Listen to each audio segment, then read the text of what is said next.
So anyways, this is filling just a little bit more up here. And as you guys can see, I got that tank out pretty clear. And the way I did it, and I probably need to go do it downstairs too, is it's super awkward, but I have to get my bucket really full and perch it up here. And while I'm holding down the handle, flush just tons of water to push the sediment out. But I'm really happy that I went ahead and did this up here because I just wanted to show you guys. If you look, I can't point at it while I'm doing it, but again, this house before I bought it was not winterized, and so all the fixtures were just full of water, including the toilets. Now the one downstairs was just super cracked because it had like a cute upper tank where it like curves in as it goes up, and so as the water froze, it just busted out the bottom of the tank, whereas this one, the sides of the tank go straight up, so it's not as damaged. But looking at this, I can see that though it is not leaking right now, there does seem to be a lot of cracks around the base of this tank. So if you have a situation like that, and you know, I mean, I should have maybe just had it replaced sooner before ever having the water onto this.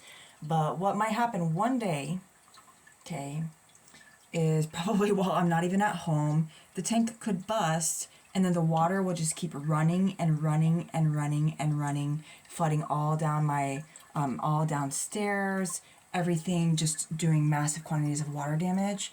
So because this upper tank, I thought that the style was kind of cute, because it just has like this little curvy situation going. I wanted to try to save it, is why I bought this kit. But I'm just going to hold on to this kit for some future day. I don't know if when I buy a tank, if it's going to come with all the inner parts. Because I have two options here. I can either replace the whole toilet, which I might do with the same one that I have bought for downstairs, depending on what the price is right now, or I can just buy an upper tank. Because the thing that I like about the toilet that I got for $100 from Home Depot is it has the two flush options where, like, you know, if you just go number one, you can just flush with just a little bit of water, or number two, you can flush with more water. But I might just get a standard upper tank, like just an inexpensive one to replace this with, because again, my luck, this will bust one day when I'm not home and just do tons of damage. So fortunately, you know, it's held up without leaking from the tank so far. Aside from the fact that these internals are not holding water very well. But probably what's going to happen is I am just going to turn the water off to this and see how things go. You know, I mean, it would just be kind of ironic if I went through all of this effort trying to clean this toilet just to end up replacing the whole thing. I think it was worth trying to salvage, because again, the work stuff is about $2.50 a bottle.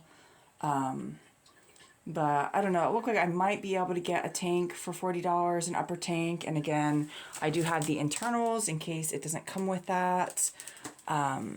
So we'll see, but I may just replace the whole thing depending on how the prices shake out. So again, it's kind of stupid. It's a lot of work to get to that end point. Part of the reason why I really have not dealt with this toilet at all yet and had just kept the water off is because it was just so disgusting. I just couldn't. I had other shit to deal with. I just couldn't handle it. Okay, so we'll see. I may end up having to just replace this whole thing. I don't know. We'll see. Goodbye.